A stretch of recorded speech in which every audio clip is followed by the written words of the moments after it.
Many people don't have enough money to buy food and are hungry, so we decided to take action and help them out. We visited over 40 families and shared a service project with them, which led to them donating food. And now we're going to take that food that we collected and donate it to a food bank. I'm the president of this neighborhood association. Our neighborhood has actually become much more unified in the last couple of years, and I think that is due in large part to junior youth groups that have been meeting here. They would come out and play, and they would meet to plan their service projects, and the neighbors started noticing this and really feeling a sense of community that these kids have started creating.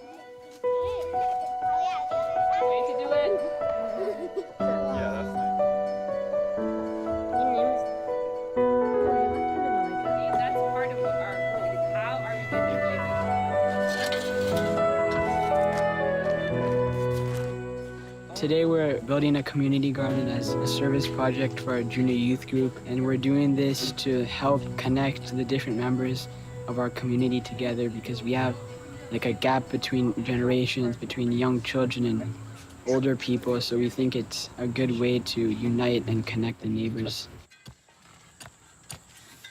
I'm in my last year of high school, and I've been co-animating a junior youth group for about a year now.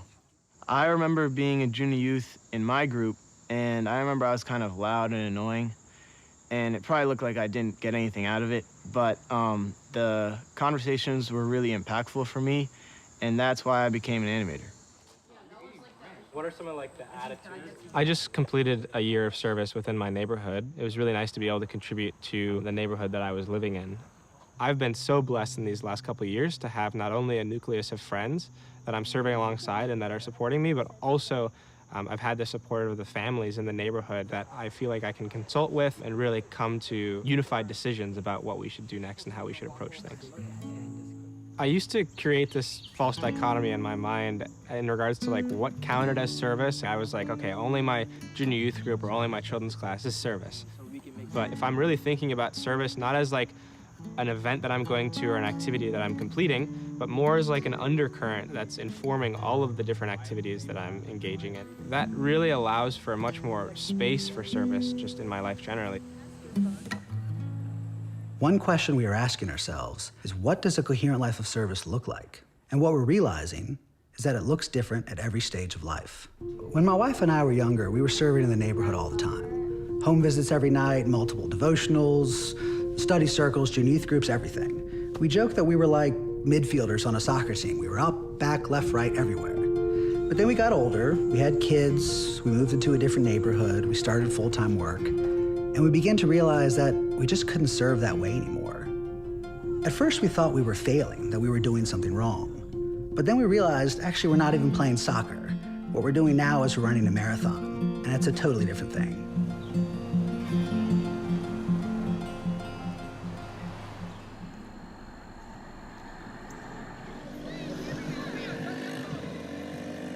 We're a group of friends and neighbors who come together on a regular basis to think about what are the needs of our community, how we can work together, how are we thinking about the well-being of everyone in the community.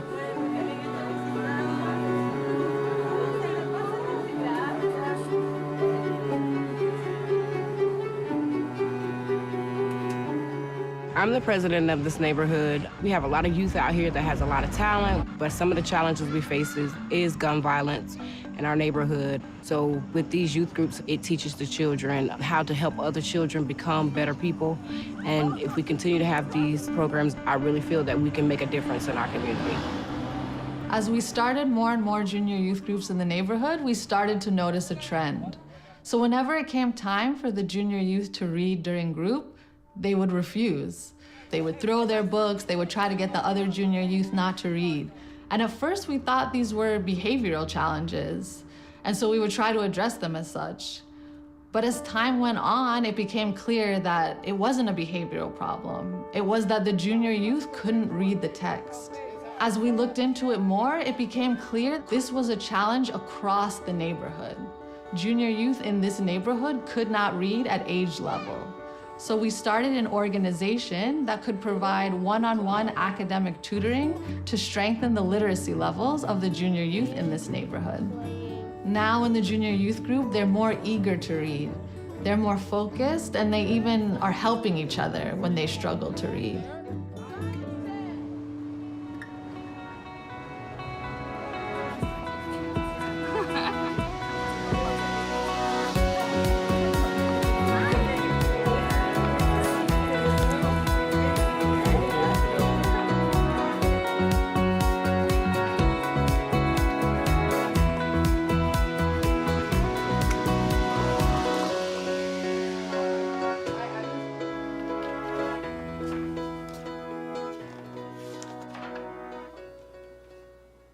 My roommate and I are both students, and we've been exploring ways to build community in our neighborhood. Come after middle school, they either hang out and do good things. We've opened up our home to have study circles and devotionals in our apartment. Trying to invite youth to join the community building process by explaining it as merely a set of activities has proven challenging. Often they're not interested or they find it difficult to find time in their life. But when we share the purpose behind these activities, the greater vision of Bahá'u'lláh, of the transformation of the individual and society, youth are eager to contribute. When I learned about the vision that Bahá'u'lláh had for the oneness of humanity, it really spoke to me. When I was younger, I went to a mostly white school, and being one of the few Black children there, I did feel kind of like I was under a microscope. It feels almost as if you're representing your race. And during lunch, I felt a lot of anxiety. I didn't know who to sit with because Black kids were sitting on one side and white kids were sitting on the other. And I wanted to sit with both. One day, a family friend told my mom and I about the Baha'i religion, and she invited us to a devotional gathering. And when I arrived, I was just blown away. I saw so many different people of different religions, ethnicities, just coming together and singing together, talking together, and I just felt like I belonged. I'm serving as an animator in one of the neighborhoods. I really love talking with young people about these spiritual concepts and how they can bring that into their own lives.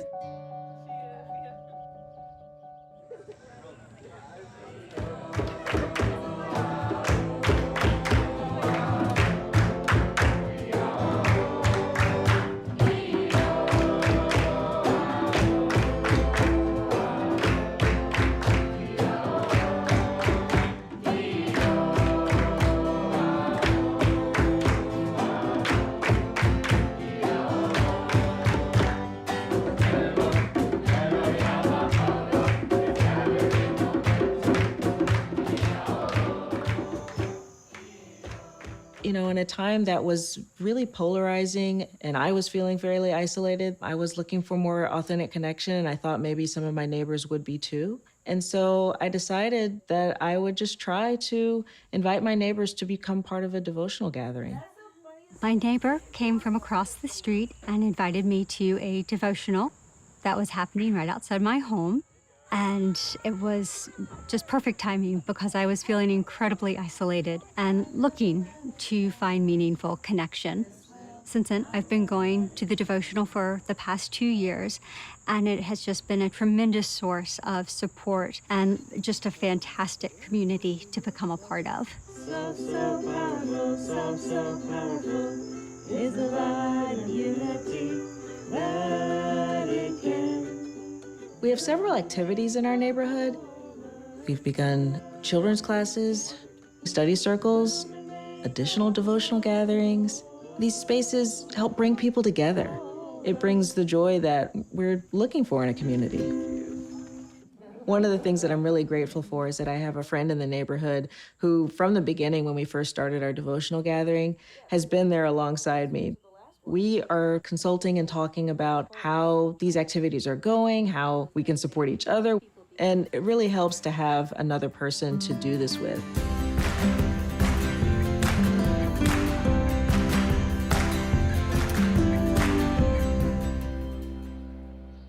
One day, a neighbor from down the street asked me if I would be interested in participating in a study circle. And my first reaction was, I don't have time for this because I'm super busy. And I even said that to her.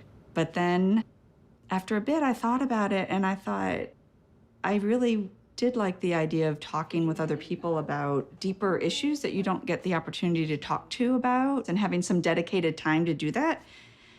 So I decided to join the study circle, and we would talk about the various quotations. There were a couple that really spoke to me. So the one about when you have a thought of war, to oppose that with a stronger thought of peace. When you have a thought of hatred, oppose that with a stronger thought of love.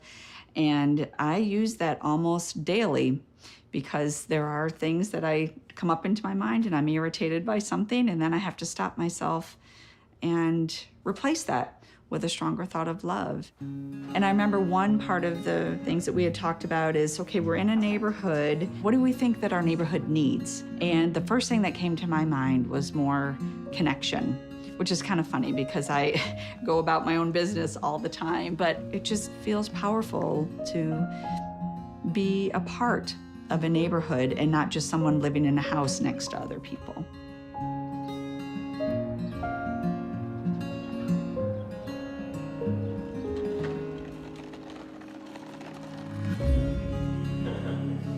We are a group of families that come together on a regular basis to plan, reflect, and support each other in our community building activities. One of the spaces that we've created is called Meaningful Conversations. We invite others through both social media and through personal friendships. This is a space in which we read quotations around a given topic. We use these quotations to inspire an uplifting conversation. This is really helping all of us to keep these spiritual ideas in the forefront of our mind and carry them into our actions throughout the week.